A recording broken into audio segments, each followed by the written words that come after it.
desde Las Vegas, Nevada. Iniciamos con el programa Hablando de bienes y raíces con Castillo y sus invitados. Comenzamos.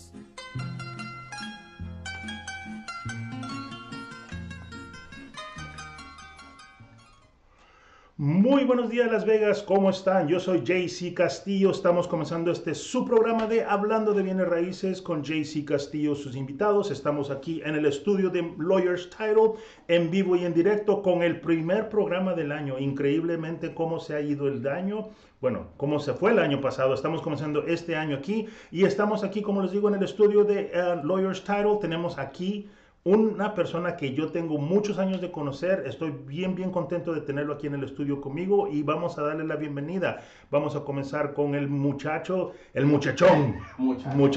Frank Rubalcaba. Frank, ¿cómo estás? JC, muchas gracias por tenerme en tu programa. Muy contento de estar aquí por ser el primer invitado del año y espero que toda la gente que nos está viendo hayan tenido una feliz Navidad y un buen año, y mucho éxito en este año que viene. Perfecto. Frank, I have a question for you. Dime. Okay, hoy estamos a 6 de enero. At what time do you stop saying Happy New Year when you meet people, no? Exactly. When is that transition period, man? You know what? It's one of those things that I guess for the first couple weeks is Happy New Year. You know, especially when you haven't seen someone for a while. That's true. I haven't seen you, since before Christmas. Right now we just said Happy New Year earlier today. So it's I guess for the first couple weeks. That's when you say that, and so that. Yeah. Well, today is January the 6th, which para nosotros los latinos es la bajada de Reyes. Right.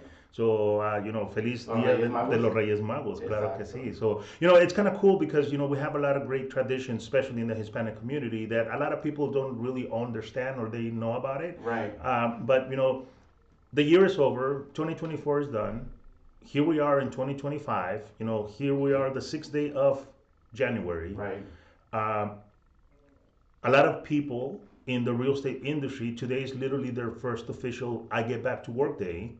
But I know that you've been working through this whole season. You've been working through Christmas. You've been working through the last week. You've having meetings with your people. Can you tell me, first of all, Frank, how long you've been in the industry, how long you've been doing loans, what company you work for, and what makes you unique from the 16,000 agents, loan officers that are out there in the industry, man? Yeah, it's something interesting, JC, is that you, as you mentioned when the program started, is that you and I have known each other for a very long time. Yes. And then we start counting, they're gonna know how old we are. I know, so, man. The camera does good. They keep exactly. Just keep it simple. But I started doing loans here in Las Vegas in 1997. Okay. Back in '97, there was no need for a license. It was just all you had to do is register with the state. Yeah. My state license is a 4-digit number. Jeez. And so when you see all these loan officers with, multiple digits on their licenses, that tells you that they're newer in the industry. But I've been doing loans. This will be my 28th year. Damn. Here in Las Vegas doing loans. Wow, that's a long time, Frank. 28 years doing loans. You've seen the good, the bad, and the ugly of the mortgage industry of before. Let's clarify. Before there were any, requirements, right? Like you said, before you just had to register with the state. Now you need to pass a test to become a loan officer, and you have to keep up that renewal of the test, right? That is in fact true. JC, after 2010, licensing was required. Right. There was too many people that committed fraud. There was a whole bunch of stuff. That's what the industry changed. Correct. After 2010, because all these lenders that were just here for the I would say the short run. I see it more of a career path. It was not just like, let's make money quick. Everybody was making tons of money. Yeah. It was easy. Everything was a lot less expensive. I mean, everything was much simpler. Right. But as somebody, they do, some people do, not so good things, and then it affects everybody else. Right. So after 2010, that's when licensing became, a requirement. And you are correct. Every year we do have to take a continuing education to make sure that we are up to date what's going on with state law and so forth. Right. And also we're here to make sure that customers or buyers or sellers or whoever's applying for a mortgage, they are protected. There's more protection now for the consumer. Right. There's more there's more how do you say it? There's more interaction with, as far as we're more regulated. That's what it is. So we're more regulated. So the industry being the way it is, and there's so many changes. I mean, we have to keep up with regulations and make sure that the consumers are protected. Great. And let's talk about regulations, Frank. The reason why we have regulations, and I tell this all the time, especially with our buyer's agent and our seller's agents, when all of a sudden there's a new form that your consumer needs to sign. And I said, the reason why there's a form in this loan package or this, home equity line of credit disclosure that has been added just recently is because somebody screwed up. Let's be honest. That's because somebody screwed up, and now everybody needs to protect themselves and let the consumer know what the regulations under that scenario has changed, right? That's why a lot of people right now, they don't understand, Frank, that in order for you to not become a victim of wire fraud, there's now emails that go out before the earnest deposit gets deposited, and they say you need to create an account, and you need to set up a password, and you need to do this, and everybody like, oh my God, what a pain in the ass. And we're like, no, this is protection for the consumer, because unfortunately somebody got screwed up. And it's funny because you mentioned wire fraud. One of the things that me as a lender do is that I don't send the link to the customer directly. The reason why is because if anything happens, you as the sender of that wire or the link are responsible for where those funds land. Yep. And so I'd rather say, you know what, we're on a purchase transaction. I contact the title company. Title company says, you know what, here's the information for the client. Name, address, phone number, email address, phone number. And they're in charge of sending that wire information to the consumer because of that reason, because there is more restrictions, there's more security coming, that information coming from the title company, that me as a loan officer sending it to the borrower or the seller, as far as sending those wires. And I don't want to be responsible for something those funds end up in somebody else's account, and now to get it recovered, it's going to be a pain. I mean, you said, and we've known each other for at least 20 plus years, Frank. Right. Remember those good old days where people used to bring in cash so you could open escrow? Cash or a cashier's check or anything, personal check. Personal check, right? And then, a couple of years ago, we want to say maybe 10, 12 years ago, we stopped receiving personal checks because people would, bring you a check and he didn't have funds, and we open escrow, and now we're under contract, and the lender's already doing their job, and then all of a sudden, like, hey, there's no money, right? So, unfortunately, like I said, when things go bad, that's when we have new regulations, that's when we have new paperwork in the system. But it's good. It's a good thing because it's a protection to the consumer, right? We know for a fact that a lot of people, like you said, have been not doing the job correctly. And in order for you to be in the industry for over 20 plus years, that means you've been doing something right. You've been sticking around, you've been learning, you've been, adapting, because literally this industry is all about adapting. I mean, right now, all the real estate agents have to adapt because of that whole NAR situation thing. They're going through a change that, you guys have to go through back in 2010, when all of a sudden now it's licensing. Exactly. Right? Yeah, I remember back in the day when, you mentioned changes. I mean, I remember back in the day that everything was all paper. Yeah. We will create a file for the client, and the file ended up being about this high. Because, our pay stubs, W-2s, bank statements, everything was paper. We had to copy it, send a complete file to the underwriting department with dividers and stuff like that, so we can divide, every single piece of that. Yep. Now it's all digital. Yep. And that's one of the things that the reason why you're here is because you and I were talking off the air that you guys have this really cool way of pre-qualifying, if you want to call it that, person that it helps slow down the time frame that it takes from somebody to say, do I qualify for a loan? can you talk a little bit about that, please?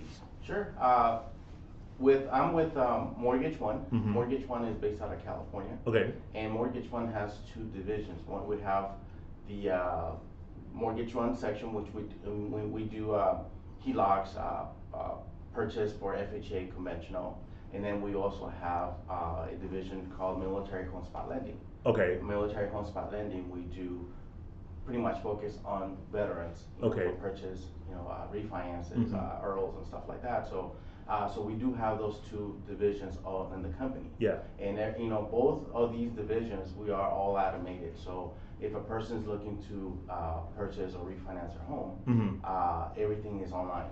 So they go in, they input their basic information, and the system automatically tells them, whether or not they qualify based on the information they submitted. Now, let's be clear. Yeah. Whatever you submit, we do have to verify. So if Of you course. submit that you're making, $80,000, $90,000 a year, we do have to verify that. If that ever changes, that can affect the qualification. So we have an automated system where you don't. Eventually, I will have to come into the picture and talk to the client. Right. But for the most part, most people are now so computer savvy. Everything is on your cell phone. Everything's so digital. Yeah. That a lot of times they don't want to take the time and say, oh, you're going to spend an hour or 35 minutes or an hour talking to somebody over the phone, Right. or setting up an appointment and doing in person. So a lot of times it's because everybody's on the go. That's why we have these systems in place where I'll send them the link. They can do a pre-qual. They can input their information at their leisure. It could be at 3 o'clock in the morning. It could be at 2 o'clock in the afternoon. Whatever is convenient for them, they can input their information. Right. And the system will automatically kick a pre-approval letter. Okay. Or pre-qualification to see, based on the information we're gonna do a soft credit check. Okay. So we can take into account their debt. Right. What's reflected on a soft pool, as you know, on a soft credit check, not everything gets merged. Right. Which is, I think that's a great point, and I think you're probably going to be the best person to kind of break that down, right? The difference between a soft credit check and a hard credit check is the soft credit check is just going to look at your major payments, right? Your car payment, your mortgage payment, your rent payment, stuff like that. But it's not getting into all the details of all the payments that you're making. Right. And that makes a big difference, because once you get into the details, then you start looking at, really where they spend their money. Right. Right. And this gives the consumer an idea whether or not they can qualify based on the information they submitted. Right. Now, granted that a lot of times is that they say, okay, I work where I make, say, $25 an hour, but the difference is it a full-time or is it a part-time position? Right. So a lot of times that comes into play, whether or not, once we verify the income, that can affect the qualification. Correct. So on a soft credit check, going back to that, is that not every creditor reports to all 3 credit bureaus. Some of them report to 1, some of them report to 2. So it just depends on. I think we use TransUnion for the most part. So as long as everybody's verified into that TransUnion credit, then we can actually verify what they have. Right. And the income is going to be based on what the consumer added to the system, the information they provided in there. Okay. And as I mentioned, we do, once the client submits that information, the soft credit check, another thing, an advantage of a credit check is that it doesn't hit you doesn't reduce your FICO score. So it doesn't affect that if you're qualifying, checking with me, checking with another company. Obviously, when they do a hard pull, then that's when it's going to affect the FICO score. Right. But as of right now, on a soft credit check, it gives us an idea of what the client can qualify for based on what's reported what we get on the credit report, and also the income they submit. And once we have that, the system will say, based on the information you submitted, you can qualify for this loan amount. This could be your possible rate. And if you're interested, let us know. At that point, they say, yeah, we want to move forward. Once we get that information, the client is ready to move forward. Then we schedule an appointment to talk to the client. Me personally, we can either do it by Zoom or via phone or in person. I'd rather meet the client for the first time in person. Right. The reason why is makes it a little bit easier for them to see who they're dealing with, more of a personal interaction. Right. I know some lenders, they want to do everything online. It's like, oh, you submit everything online and, I'll give you a call when I have that. There is that option, especially when, the schedule might be a little awkward or off. Right. But for the most part, I try to make the first appointment in person. If we can, then eventually down the road we'll meet in person to go, that way we can, know each other or meet each other face to face. Yeah. So. And that's really important because again, right? I mean, you have automated systems now, which, 10, 15 years ago, let's be honest, Frank, we didn't have that. We were still faxing things. Remember those good old days when we had the fax machine and, you had to fill out everything online. I mean, with By pen hand. and paper, underwriters had a tough time because like you said, their file was like this thick of, 4 or 5 different copies of current paycheck stubs and all of that stuff. Now everything is literally online. And you were telling me that the way that your system works, it literally links into your bank account. Exactly. So it will know, if you had any large deposits. And the reason why I bring that up, because I want people to understand that when you're in a purchase program or you're refinancing or you're doing an equity line of credit, large amounts of money into your account become red flags. Oh, yeah. So can you talk to me about that, please, so people can understand? Well, it's really important, especially when you're doing there's obviously there's a couple of transactions that we do. It's either a purchase, refinance, or HELOC, as you mentioned. Each transaction, there's different procedures for that. But Correct. the main thing is like when you're talking about the deposits, when it affects you as an individual when you're trying to purchase a home, it's when you're making large deposits into an account to verify either the down payment, closing costs, or both. Correct. So most people are under the impression that, especially their clients that are from Latin America, they're used to their banking system not being so trustworthy. So Correct. A lot of times when they come into the States, they say, well, I don't really trust the banking system because in my country, either if the market went south, most of their funds will go away with it. You know what I mean? So here our banking system is backed by federal government. Right. So they're federally insured funds. So coming into the States, a lot of times they say, well, you know what? I'm gonna just deposit my check into my bank account and I'll withdraw it and I'll start saving at home. Right. So now when you're trying to do a purchase and you look at the bank account, there's only like $2,000 in the account, but they're looking to purchase a $300,000 home. You need over $12,000. Where are those funds at? Right. So it's really important for the person to understand that our banking system is you can trust our banking system for one. Two is that in order for you to make a purchase or the purchase of this size, we do have to verify those funds. So that those funds have to be deposited into the account. So if you're planning on buying a home, my recommendation is that if you have money saved at home, start depositing into your bank account. Right. The reason why is because we do need to have 2 months of bank statement to show that you have the ability to cover the down payment and the ability to cover closing costs in case the seller doesn't agree to pay your closing costs. So that's really important for people to know. If they don't have those funds in there, I would suggest for them to start depositing. Right. Now you do have to check your banking institution because whenever you make a large deposit, I believe it's over $9,000, then the bank is obligated to report it to the IRS. Right. So you have to make sure that you understand this process, that if you make a $10,000 deposit, they're going to notify the IRS, which in turn they can contact you and say, those funds that you deposited, where they come from. So we have to make sure that it's verified deposits. So in order for you to make this type of transaction. Right. So another scenario, Frank, we're the beginning of the year.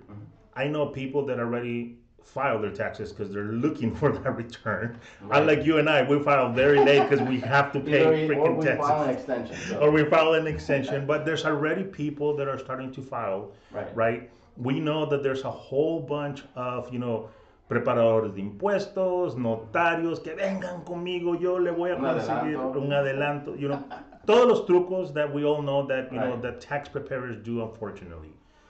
what is your, you know, your message to the people that are going to file taxes this year to do them correctly, to make sure that, first of all, we're filing the amount of money that we're making.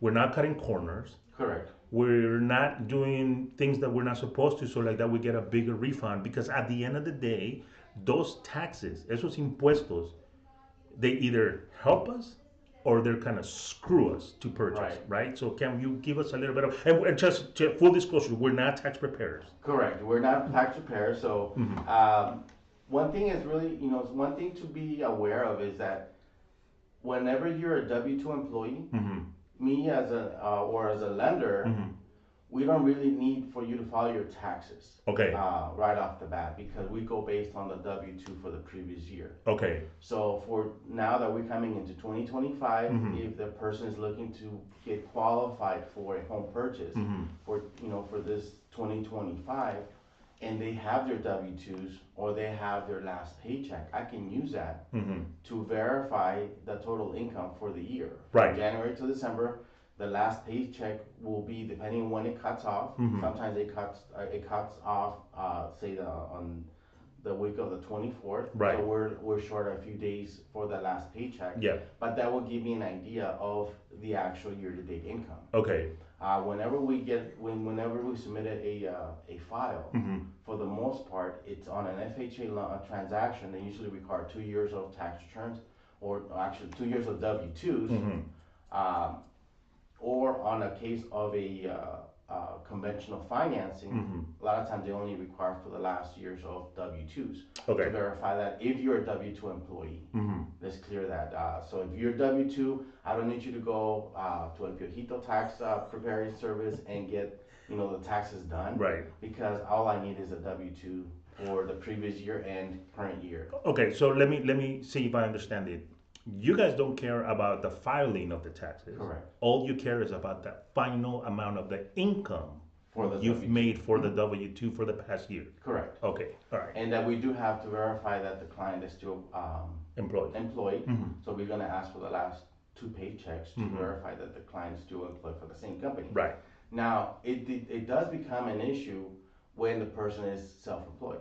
That's when we have to make sure they fully understand on the tax return. Yes. But we as a lender, we look at, if you're self-employed, we have to have the last 2 years of tax return. Okay. And we base it on not that we don't do the gross income, we do the net after expenses, and that's when it becomes a little bit trick, because if a person is making, say, $100,000 a year, but on a self-employed individual, you have to pay taxes on that $100,000. Right. Because throughout the year, if you don't organize yourself throughout the year, you have to pay a big chunk at the end of the year. Correct. If you have a person that, a CPA or somebody that is instructing you, hey, you know what, you need to do this, this, and this throughout the year. So at the end of the year, it doesn't hurt you to write a $40,000 check to pay taxes. If you break it down throughout the year, either a monthly or quarterly, at the end of the year, you have to pay less taxes on a single check. Or you might even get a refund. Right. So as long as you set up your finances properly from the beginning of the year to the end, there's no reason why you should claim a lot of deductions to bring that income low, so you pay income taxes on the net amount, not on the gross amount. Right, and that's really important again, because you go to that esos famosos preparadores de impuestos, right? And they're like, no, you know what? We're gonna make sure that you made 100,000, and we're gonna go ahead and file like you made only 20, so you don't have to pay taxes on that, or you only have to pay taxes on 20,000. Well, you're leaving $80,000 worth of income in the table that will not help you if I want to qualify for a loan, right? Exactly. So one of the things that we look at is the bottom number after expenses. Okay. Now, on a Schedule C that they file, we also look at, we cannot add back depreciation to that. So that can help a little bit. Right. But for the most part, is most people say, I made 100, I don't want to pay taxes on this $100,000. Make it where I can pay the least amount of money. So if they say that they made $20,000 at the end after expenses, so they had 80,000 in expenses. We have to look at the bottom number. So if you do $20,000 at for total income for the year, and you divide that by 12, that's not enough. That's not enough to get a $400,000 purchase. Right. Especially that if you have a card payment, if you have credit card payments, if you have other loans, not taking into account your utilities and your other expenses for insurance and cell phone usage. So we look at, okay, so how is it that you were able to survive with a $20,000 income for the year? So we can use that. We can get you qualified. So It's very important for a person to understand that there's nothing wrong with paying taxes. I have paid quite a bit of taxes throughout the years. Yep. So and not to go around the system, because if you were making money, then you should be able to pay taxes to reflect that you're making money. Right. And get you qualified. That's doing it the proper way. Yes. So and again, it's important because this year, Frank, and we're just at the beginning of the 2025. I truly believe that this year it's going to be a little bit different than the last 6 months of 2024 when it comes down to the real estate industry, right? In the real estate industry, we've seen it, and we work this on the for so long that we've seen it happen. The last 6 months, we've seen that the transactions in real estate has really slowed down. There hasn't been a lot of purchases. There's been a lot of cancellations. There's been a lot of people just sitting on the sidelines and saying, no, I'm going to wait. Primero, a ver quién es el presidente. Now we know who the president is. Then we're like, oh, celebrar Año Nuevo. Now ya llegó el Año Nuevo. Exactly. So now we're going to have a lot more people. And I was looking at a report today. I was reading an article right when I was getting prepared to do the podcast, where they were saying that there's a lot more pending transactions this first couple of days of real estate that has ever been in the last 3 months combined, which means there's a lot more people purchasing. There's a lot more people that are waiting for their loan process to go through to be able to buy, which means there's a lot more buyers out there looking.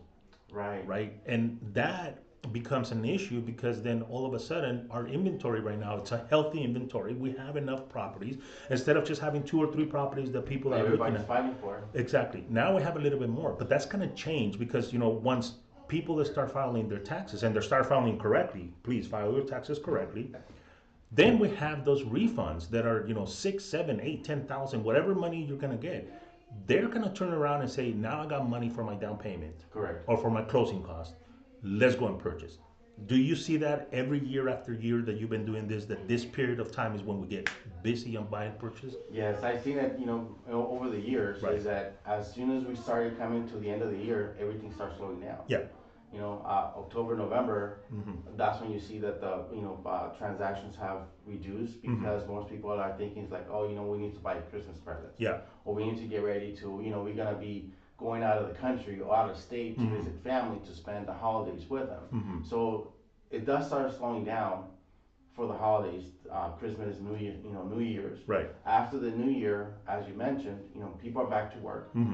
People are like, what, well, I already overspent. Right. I'm waiting for my tax return so I can catch up with whatever I spent, for Christmas and New Year's. Correct. Going into a trip or whatever the situation is. Right. So yeah, as soon as January, February starts hitting up and they're able to file their taxes, I think they can start filing taxes late January. I think it's February, like January 25th is when something they like actually could file taxes, yeah. Right, so But- now they're waiting for those refunds. But trust me, Frank, I know people that already have it filed.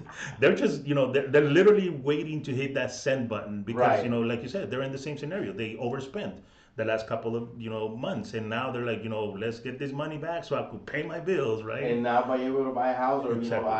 I use the money that I had saved so I can make the purchase, Right. and this is gonna compensate or refund me back Correct. the money that I spent that I had saved for a home. Right. So as you mentioned, since we've been in the industry for so long, the interest rate, the way it is now, is pretty much how it was back in in 1997, Yep. 98. 6-7%. We were making loans at 6-7%, no problem. Right. The only difference is property values were in the low 200s. Correct. For a medium price home. I was doing loans for $97,000. Yep. $98,000, $150,000. When we had a $200,000 purchase, like, whoa, that's a jumbo considering, nowadays. Right. But rates have always been, up and down. Mm-hmm. One thing that people have to understand is that buying a house is not something that you're gonna be losing money on. Right. When 2010 hit, that everybody's like, oh, you know what? I bought a house and now the house is not worth that much. I'm just gonna walk away from it. Right. Those same people that decided that the house was not a good investment at the time because the home had depreciated. Mm. A year later, couple years later, they realized that, Damn. the house is worth now what I actually owed, and now it's starting to climb up in value. You know what? So it's funny that you bring that up, Frank. But again, I've brought so many people to the podcast, and we've talked about that. Can you imagine if we could go ahead and identify it? And I'm pretty sure there's people out there that went through that 2008, 2009, 2010 scenario, saying my house is not worth it. Mm-hmm. But you know what? I'm gonna keep on paying it. Exactly. I'm gonna just stick my head in the ground and just do what I'm supposed to do. How much equity those people have right now back in the day? Because there's price difference from 2010 to 2025 now. Oh yeah, it's big time. Humongous. Yeah, and then one of the things that I would tell clients is that, it's funny because you say that you bought a house, the house is not worth what you're paid for. Right. Your excuse is that I'm walking away from the house because it's not worth what I paid for. It's a bad investment. But yet you have purchased a new vehicle for $40,000. Yes. But you're okay paying for that. As soon as you drive off the dealership, that car depreciated. At least $10,000-$15,000 right off the bat as soon as you drive off the lot. But you're okay paying for that. And one thing I will tell clients is like, whether or not you own a house, you still have to pay for rent. Right. You still have to pay where to live. Yep. So why are you gonna give up a house that you have a comfortable payment just because in your mind you're saying that, oh, this is a bad investment because now the house is not worth what I paid for. But let's be honest, Frank. Where were they getting that information from? Right? Their compadre, their comadre, their guy from work, or anybody other than a professional. Exactly. If they would have met with a professional, they would say, you know what? Real estate market fluctuates, goes up and down, depending on which profession you're talking about. Well, let's be honest, because we know that there was people there that, they were like, oh, let's do a modification, modify your loan, y para que modifiques, dejes de pagar tu casa. I mean, there was a lot of stuff that's going on. Now, we went through that scenario. Right. We learned our lesson. There's more regulations now that's happening, right?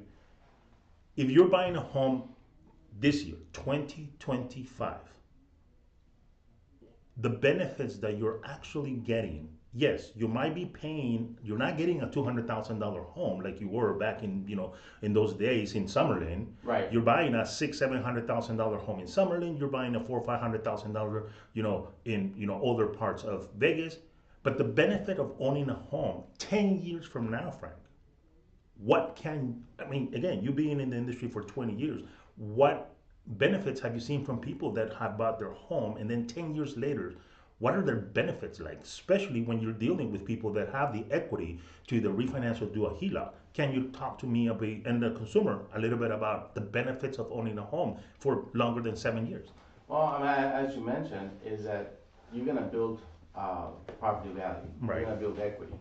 So at the end of the day, is that it's money that you have access to. Either by selling a home, you already profited, $100,000-$200,000 in profit, which is, if you put that small amount in a, say on an investment on a bank account, right, you're not gonna get the same return. Hell no.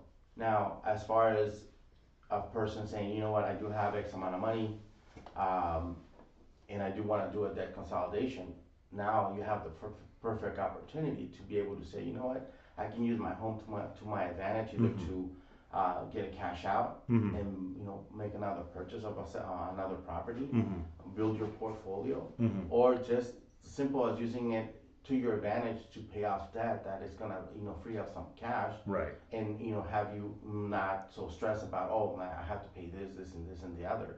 So that is the advantage of owning a home. And again, you're not paying somebody else's mortgage.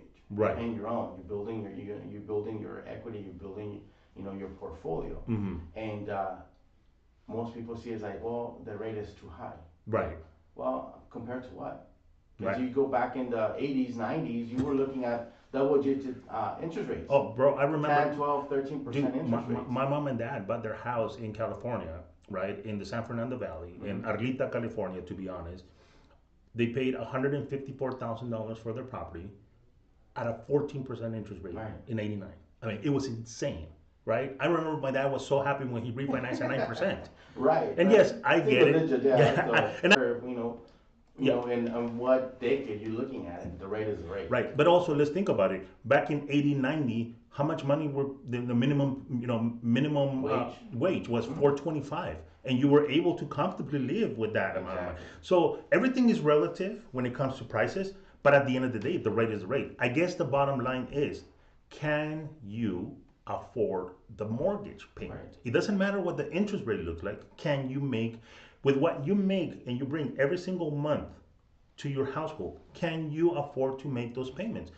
And 90% of the people are like, yes, I can, but they don't want to buy, Frank. Right. They're afraid. Why? The reason why is because they're misinformed sometimes. Okay, I agree with you. Yeah, it's, oh, well, my compadre said this, or my coworker said that.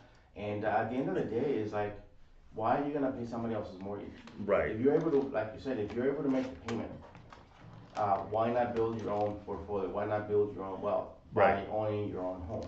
Right. Now, if the rates go the direction that we're hoping that they're going to go, which is lower, Right. somebody buying a house now, they might say, well, the payment's a little high. Yeah, but when it comes down to where the rate's starting to drop, now that same house is you're gonna have a lesser payment. Right. So that's gonna be an advantage for you now, and also that you're also taking advantage of the market, which is the housing market is going up. Right. Houses haven't depreciated that low, and the reason why sometimes they say, well, the market is low. Yeah, it's low because of the time of the year. Yeah. So, but there are sales going on. Now that the year started, there's people are gonna start buying. They're gonna see the inventory start to deplete on the inventory, because now there's more people are now starting to realize that, well, you know what? Well, the rate is not gonna go any lower. Nope. I mean, it is lower than what it was a few months ago. 8%, 9%. Now we're in the high 6s, low 7s, somewhere in between. Yeah. So you can buy a house now. Being that if you're interest rate conscious, there is a program where it's it's called a 2-1 buy down. Okay. So if the rate is at a 6%, you can buy down the rate on a 2-1 buy down program, where you can start at 4%. For if it's a 6.5, then you can start at 4.5 rate. Okay. For 12 months. Okay, for a year. For a year. Okay. And then after 12 months, then the rate will go up to 5.5. Okay. And then on the third year, it'll lock at 6.5%. So Frank, we're gonna have those people that are like, oh, Dios mío, those are the rates that got us in trouble in 2008, Frank. That is an adjustable arm, blah blah blah. Y a mí me contaron por ahí que blah. It's like no, these loans, Frank, have always been available. They have. The difference is, and I think you hit the nail on the head. If we're educated about how these programs work, what are the benefits and what are the consequences of utilizing these programs. Because I know people with money. You know people with money. I'm pretty sure you have a list of clients that are real estate investors that they utilize every single loan advantage to them to make more money. Exactly. El problema is that we, like, como buenos Latinos, like people that are just normal people that don't do real estate every single day, we're scared because we just don't understand the benefits of getting into these type of scenarios or getting into these type of loans, right? Right, and also, JC, is that a lot of times you explain it. Una cosa es oír y otra cosa es escuchar. Correct. So if you are actually, I explain to the client the good and the bad. Doesn't matter, at the end of the day, it's their decision. But my responsibility as a lender is to make sure that they understand the process. Correct. Make sure that they understand the loan program. Yes. Good example, like we just talked about the 2-1 buy down. Yeah.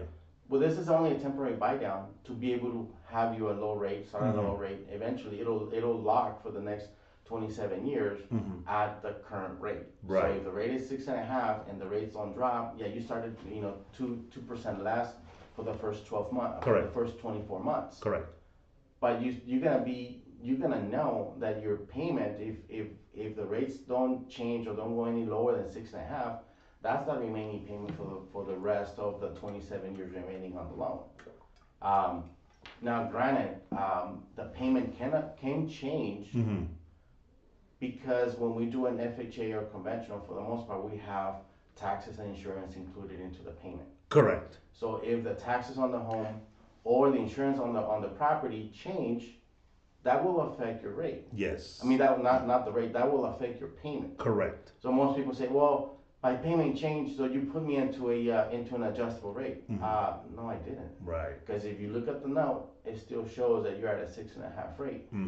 So let's go back and check to see how much is your insurance compared to when you purchased the home. Right. One, if that went up, it's gonna affect your payment.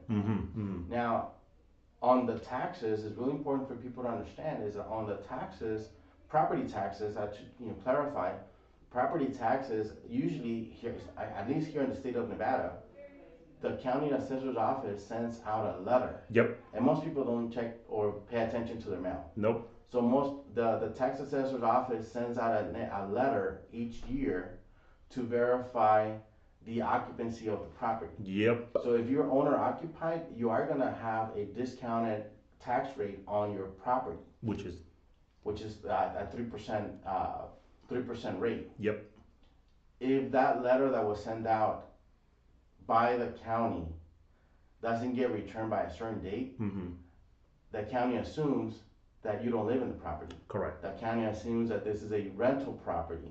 So therefore, they're gonna go back to the regular rate on your tax on your property taxes. Yep. And what's gonna happen is that if you're paying, say, $1,200 a year in taxes, that $1,200 is with a discounted rate. Correct. So now it's gonna go up to $1,500-$1,600 a year in taxes, which in turn is you're gonna have an escrow shortfall. Right. Escrow shortage.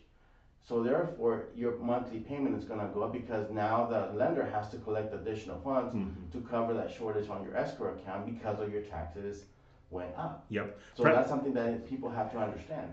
Frank, you sound like you know what the hell you're talking about, bro, honestly. But you're right. Right now, and I should have done a video about this or should have done a podcast about this, but just right now in December, I think it was like December 10th is when I received my little card. Right. From the county assessor's office, and it says this is the value that we saw in 2003. Right. This is the value we're looking at 2004. This is what your tax value is going to be for 2025. And let's be honest, the taxes, they don't start getting collected till July of 2025. Right. But they're letting you know right now that this is what it is. And you're right. It says right here, if you want to go ahead and remit this, mark the little box saying, I am an owner occupied, and there's a difference between the taxes. And a lot of people don't even pay attention. Yeah, they look at the letters like, oh, I don't see it. Oh, I don't look at it. They don't pay attention to what it says. And it's really simple. Now with technology, you can either, that letter, all you have to do is mark the box, I currently live in the property, sign it, date it, and send it back on a prepaid envelope that is provided to you. It is provided to you. Or you can check the box, sign it, scan it if a person's computer savvy, and there's information of where to email it back. Right. The county will accept an email as long as they receive a response from the homeowner. That's gonna make a difference whether you keep the same discounted tax rate on your property, or it's gonna affect your taxes by increasing them. Right. For not having that sent back. Yeah, and better yet, I usually, when I'm doing a closing with here at Lawyer's Title, and I tell people two things. This is your note. This is your payment on your note, your taxes, your principal and interest. This is the mortgage payment. This is how much money you're gonna pay for the next 30 years, and it's not gonna change. No, 8 times are bad. Nope, and it's not gonna change. The thing that's going to affect it is your taxes and insurance. Right. And then I usually tell people, if you have a good relationship with your real estate with your real estate agent, when you receive that card from the county, contact your agent and say, hey, Frank, let's say you're an agent. This is JC. I just received my tax assessor's information for the taxes of next year. Could you please do me a comparable market report? Because I want to submit not only my taxes saying, yes, I'm still the current owner on this, but also I want to show exactly how much is the value of my home so they could adjust it to the actual price that my house should be. Because you got to remember, the tax assessors, they assess a big parcel. They assess a zip code. And, we know for a fact, because you live in one of those very expensive, communities, that just outside the community, there's a lot lower, price home range, but they're accessing everything and they're doing an average overall. Right. You can actually get that percentage of the value adjusted. Correct. Right? Because you might, a good example right here on Flamingo, you have Spanish. Yes. You have Spanish Trails. Across the street, it's a subdivision. Yep. That it's actually with lower price homes. Correct. So if they're assessing a certain area, they're taking the value of the area with a certain range. Yes. So that can affect the tax that you're paying on the taxes that you're paying on your property. Correct. So you got to be careful as to how much taxes that you are assessed. Right. To make sure that you are not overpaying on your property taxes. Right. So I guess the bottom line is pay attention to what the mail is bringing to you. Exactly. Right. As of right now, I still have clients that whenever we close a transaction, I let them know, especially when it's a purchase. Yeah. They get a lot of junk mail. Mm-hmm. For the first month, Yep. month and a half, Yep. sometimes two, they receive a ton of mail. Mm-hmm. Some of the mail that they receive, or the majority of the mail that they receive, it looks like it's official mail. It's something really important. Yep. And a lot of times they're trying to sell something to the consumer, Yeah. to the buyer. So Correct. they don't know any better. Correct. So my thing is, like, I tell client, Mr. Buyer, Mr. Martinez, Mr. Jones, whoever the client is at the time, I let them know for the next couple months you're gonna be getting a lot of junk mail. Mm-hmm. So when you get it, take a picture of it so I can see what it is. I've been doing it for years, so I know once I look at it, oh, this is junk. Yeah. Oh, this is not important. Oh, this is important. Mm-hmm. So snap a picture of it, text it to me so I can look at it, and I'll tell you whether or not it's junk or it's something that you need to save because it's important. It's either a correspondence from the lender saying that, a welcome letter, or stating that, oh, by the way, your loan is going to be the servicing rights of your loan will be transferred to such and such lender, and you have to keep an eye on that. Yes. One thing that is important is that the first payment on the property, they need to know when the first payment is, because there's a lot of times where they think that it's not important or they don't pay attention, and then the next thing you know is like we have a first payment default, Right. because they weren't paying attention. So my thing is like, on this date, and I usually put it on my calendar when I would do a closing a few days before. I put it on my calendar. We need to call Mr. Martinez, Mr. Jones, whoever, to remind him, by the way, your payment is coming up. Make sure that you make the payment on time. We do give them a first payment coupon on their closing package. Right. Hopefully by the time that their first payment is up, usually 30 days, 45 days down the road, they've already received correspondence from the servicer of the loan, where they can make their payment online, or where to send the payment and with enough time so they can receive it on time. Right. So that's something that I remind the client, by the way, be on the lookout for your payments for the month, and that additional mail that they receive, I can look at it and see something that is useful or something that they can just toss away. There's a lot of stuff that they get people they want to sell, especially when we can get you a copy of the note or a copy of the deed that you just signed. Well, the copy of the deed, you're gonna get it by mail for free, Right. and they charge I think $120 or something like that. Yeah. And you do have a copy of your deed on your closing package. Correct. It's not the recorded deed. No. It's the deed, copy of it, but eventually you're gonna get it in the mail once it's recorded. Correct. So that's stuff that the person doesn't need to spend money on for something that they're gonna get for free. Right, and that's really important, Frank, because again, we go through, especially being a new homeowner, you get 1,001 papers that look so official, Mm-hmm. right? One of the things, and we had a person here that was with an insurance company, Mm-hmm. and she said that the very first year you have insurance on your property because you're purchasing it through the transaction. Right. But the renewal usually comes by mail, and a lot of people are not reading that mail, Right. and they're getting their insurance canceled. Well, I mean, at the end of the day, I mean, whenever you do a loan, Mm-hmm. the mortgage payment Mm-hmm. is tied to collecting the property, the homeowner's insurance. Right. So it's the responsibility of the homeowner to keep track of that, because a lot of times, the money is being collected, but for some reason, title company didn't send a check to the insurance company. No me echen la culpa a mí, cabrón. No me echen la culpa a mí. No, just kidding. No, but you know what? But yeah, it has happened. But also, what most current happens, Frank, is when people get the phone call from the insurance agent, say, "Hey, you bought a house. Why don't we combine it?" And Right. it's totally different that is company true. from when you guys originally purchased, because Right. that happens a lot too, Frank. Yeah, Where- we've seen it where Mhm. they have. Oh, by the way, your insurance is canceled. Yeah. It's like, well, wait a minute. Did you make any type of changes? Right. So sabes que, pues es que hablé con fulanita and she gave me a better quote because I Mhm. combined Mm-hmm. my house and my cars. Right. Well, those type of changes, you gotta let us know, because that affects your policy. Right. And when you have a canceled homeowner's insurance policy, then the lender can do a forced place insurance on the Mm-hmm. home. And So that $500 policy for the year can turn out to a $1,500 policy for the year because they're doing a forced place insurance. right.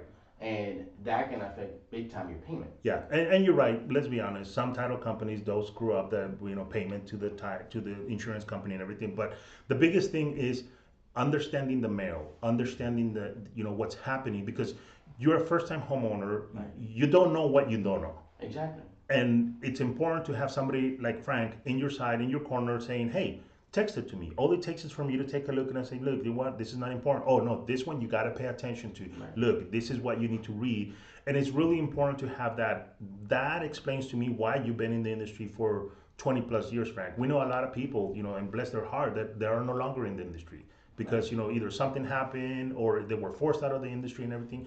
It makes a lot of sense to do good to the customer, because I always say this: take care of the business, because the business will take care of you.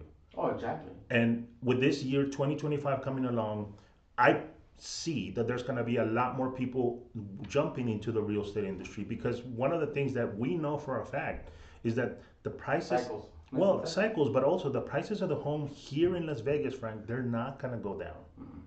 And I have people telling me, "Oh, Frank, JC, be careful what you say." I'm like, no, I'm like, just look at everything that's happening in Vegas. I mean, yesterday I had the opportunity to go to the last home game of the Raiders. Mm-hmm. Bro, that stadium was packed. Imagine when baseball shows up. Right, and the stadium is not too far out. Nope. And and that's something that it's you brought a good point, JC, because of the property values Mm-hmm. in Nevada. Yep. Especially in Las Vegas area. Mm-hmm. And I hear that a lot. It's like, oh, well, I'm waiting for the properties to drop. Yes. I'm waiting for the rate to drop. And I tell them, we have a perfect example. Pandemic. Yep. 2020. Yep. People were not making house payments. The lenders were more willing to help and assist for those clients none of us were working. Nope. And we didn't have the foreclosure rate for that period of time was very low. Right. So if we didn't have property value decrease in 2020, what makes you think that in 2024, 2025 property values are gonna drop when the economy is strong? Yep. When you're back to work at full time, Mm-hmm. you're receiving your income at a full time. So what makes you think that that's gonna affect the real estate market? Right. by dropping the property values. You know we what? didn't have that in 2020 when COVID hit. You are so correct, Frank. I have so many people that are like, oh, I'm gonna wait till the prices go down. I'm like, dude, then hold your breath. Right. Honestly, I'm sorry, but hold your freaking breath because it's not gonna happen. I mean, the Raiders Stadium, it's already here. Right. They're talking about bringing an NBA team. Imagine what's that gonna do to our industry, right?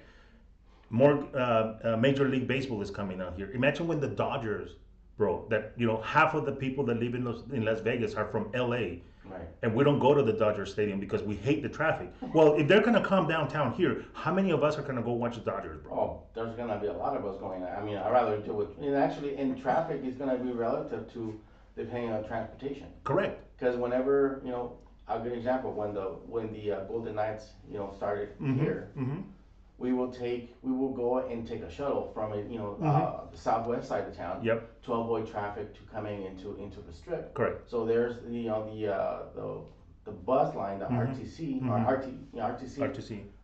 Has a direct connection to the arena, so that will avoid traffic. Yep. And they have the direct route. So if you have a lot of people that think that way, it's like, you know what, I'm gonna avoid traffic. I'm gonna park further away, take a ride to the stadium or to the arena, whatever the case may be.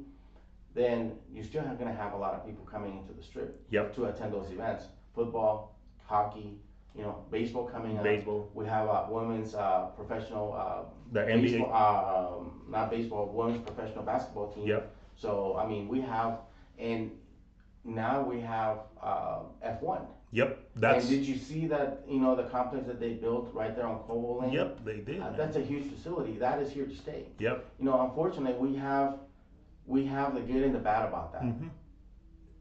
The city wants to put everything in the strip. Right. When we have plenty of land. Yeah. Further out of the strip, but everybody wants to stay into town. Well, but we do have that advantage that we have a lot of professional sporting events taking place in our city. Yeah, and if you don't believe what Frank is saying, just pay attention to what's happening right there with the major reconstruction of Tropicana right above the 15. I mean, Yes. we've been suffering that construction for the last year and a half, and it's probably another year before they're done. But do you even have any idea why they're going through that right now, Frank? Because they want to make it more accessible. Exactly. Makes it easier for people. But the thing is, when you're talking about the construction and you're talking about traffic and stuff like that, and honestly, JC, a lot of times is that the reason why we have traffic in that little stretch of highway Yeah. because people are not paying attention. Right. Because if you drive early in the morning, traffic flows fine. Yep. The lane shifts a little bit, but it continues straight. Yep. And most people are not paying attention, so now they got to slam on their brakes because the lane has shifted. But if everybody was paying attention, everybody will merge on time to either change lanes and stuff like that. We will have a better flow of traffic, and Yes. we won't have that problem with traffic in that stretch of highway because lanes are not being interrupted. Right. If you follow the flow, and I said I traveled that stretch of highway early in the morning, 6, 7 o'clock in the morning, and it It's flows smooth. perfectly. But then you go 8, 9 o'clock in the morning, Right. saturated because again they're not paying attention. Right.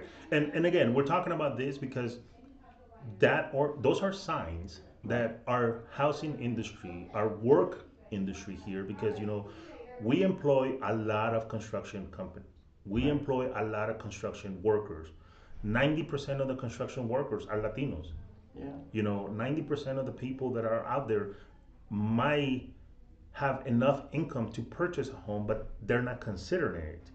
I think it's time for them to start realizing, hey, even if I purchase here and I'm here for a year and a half, 2 years, 3 years, and 5 years, then my company, You're gonna build equity. right? And you could either rent it or you could sell it.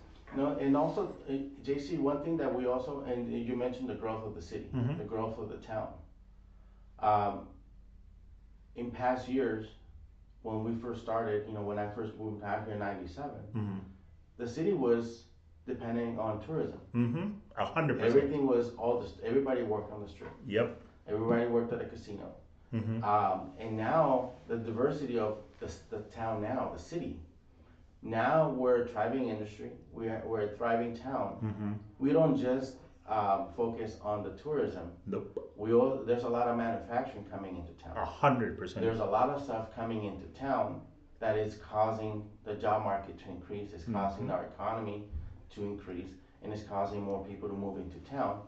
Our housing prices compared to California. California, you're looking at a $500,000 home. It's a one-bedroom shack. Yep. You know, and that's not so nice part of town per se. Yep. $500,000 here gets you a nice home in a nice area. So, yep. And that's something that people have to understand. If you're, you know, the Las Vegas market is increasing. You know, tourism is thriving. There's more stuff coming into town. There's more. You know, now Las Vegas is now one of the top cities as far as, you know, destination, as far as people moving into town for that reason, because there's a lot of opportunity, there's a lot of more industries into town. So yeah, property values will continue to rise, you know, if, you know, people are starting, you know, keep moving into town. Yes, and that's definitely something that we've talked about. And Frank, we haven't even scratched the surface of, you know, because we know it's happening. Right. When the studios start coming in here. I mean, yesterday, you know, my wife and I were watching the Golden Gloves, and I'm looking at all the movie stars sitting there and everything. I'm like, dude, in less than 5 years, all of those people are gonna be here shooting for movies. Exactly. They're gonna be using our streets for movies. They're gonna need, you know, people to, you know, service them. They're gonna need people to work on that industry. I mean, our city council, our sitting officials, ever since September 11, they realized we could not depend 100% on tourism. We got to diversify. And now we're looking, I mean, 20 years later, 25 years later, we're looking at the actual, you know, changing of our city. And for those people that say, I'm going to hold my breath and wait till the prices crash, it's not going to happen. Right. I'm sorry. Isn't it, I believe that Universal is building a facility here, isn't it? Right across the street, bro. Right across the street. So do you know where that UNLV building is right there? Right next to it. That's where isn't it at Sunset and yeah, just Sunset and Durango. Buffalo, right? No, Sunset and Durango, Durango? right up the street. Yep. Yeah. Yep. So if you exit our office and you go down Sunset and you go west, right before you get to Buffalo, there's a UNLV technical Yes, building. I've seen that, yeah. It's that lot right in front of it, bro. Okay. It's 45 acres. They already paid for it, right? And that's just Universal. I mean, Sony is they're buying land, or they already bought land up there on Wallapai and Flamingo, right behind the RC Willey. Okay. That's where they're gonna put their studio. Oh wow. And then Disney just purchased up in Howard Hughes up there by Summerlin, by The Aviator Stadium? No. They're actually moving a little bit even west. They're going off a farm. Okay. There's a big parcel there, 52 acres that Disney Studio already purchased. So they're coming. It's just a matter of time. It's just a matter of time. Right. Talking about time, Frank, believe it or not, dude, the hour is gone, bro. Are you serious? I am serious. What did I tell you? I tell everybody that. You did mention, I was like, figure an hour. It's like, oh my God, what are we gonna talk about? Right. And time flies. You're right. You know, there's a lot of information. A lot of it. You know, there's still a lot of stuff that we need to talk. You know, that could have talked and you know covered, but you know, like you said, you know, time has, you know, it's already here. Yeah. But it was great being here. No, thank you, Frank. Thank you for the opportunity for spending a little time with you, spending time with our audience that connected, to let them know more about the mortgage industry, more about the products, more about our city, our diversity and stuff like that. And it was great because there's all these years of experience that I have to have a lot of information to share. Right. And the time is just not enough. Nope, it's not. I tell everybody. If people don't believe me, I'm like, dude. Before the show, everybody like, what are we gonna talk about? Like, dude, before you know it, I'm gonna be saying it's time to go, and they're like, oh, exactly. What? And everybody's reaction is the same. Frank, I really appreciate you taking your time, dude. I know we've known each other for a long time. I know 2025 is gonna be a different year than what happened last year. We're gonna get busy, and the people that wanna look into purchase a home, how can they get a hold of you? They can call. They can get a hold of me by phone. My number is 702-296-3385. That's my direct number. Had that number for years. Yes. And they can also reach me on my on my email at my last name Rubalcaba at gomortgage1.com. Perfect. And one quick little tip for our people that are sitting on the sideline thinking, should I buy, should I not buy? What do you recommend them real quick? Quick tip is that don't sit on the sidelines. If you're not sure, we can. I do consultations to find out exactly where you stand. Mm-hmm. If you're thinking about, I don't know if I qualify. A lot of people they automatically disqualify themselves from buying a home. Mm-hmm. I have a collection. I have a late payment. A lot of times, a late payment to them is making payment 3 days, 4 days after the due date when you have 10, 15 days or 30 days to make that payment. Mm-hmm. I have collections. Sometimes collections, especially if they're medical, they don't really count. Mm-hmm. We do have a little bit of buffer as far as collections go. Mm-hmm. So the best thing to do is that sit in the sideline so you don't know what to do. Let's make an appointment and go over your situation, and I'll tell you whether or not you qualify on the spot, or you know what, you need to work on A, B, and C. Mm-hmm. Now, granted, if I tell you that you do have to work on stuff, don't wait, 2, 3, 5 months down the road. It's like, oh yeah, let me do that, but nothing's gonna change if you don't do anything to make it happen. So my thing is, you have a question, you don't know, what your situation is, give me a call, let's have a conversation, and I'll tell you whether we qualify, and if so, what we can do. If not, then what is it that we can do to help you. Perfect. Well, Frank, thank you very much. I really appreciate you taking the time to be here. Ladies and gentlemen, again, 2025 is here. Let's start pretending and working and putting things together that, make sense, right? Correct. I meant stop pretending that we don't know what we need to know.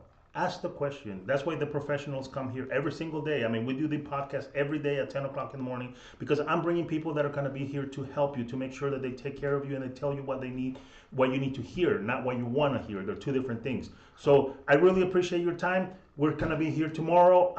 And again, thank you guys so much for taking the time to visit us. Please, if you like the podcast, give us a thumbs up. If you don't like it, let us know why, and we'll definitely change for you. And I wish you guys the best, and we'll be here to the next episode. All right, I'll see you guys later.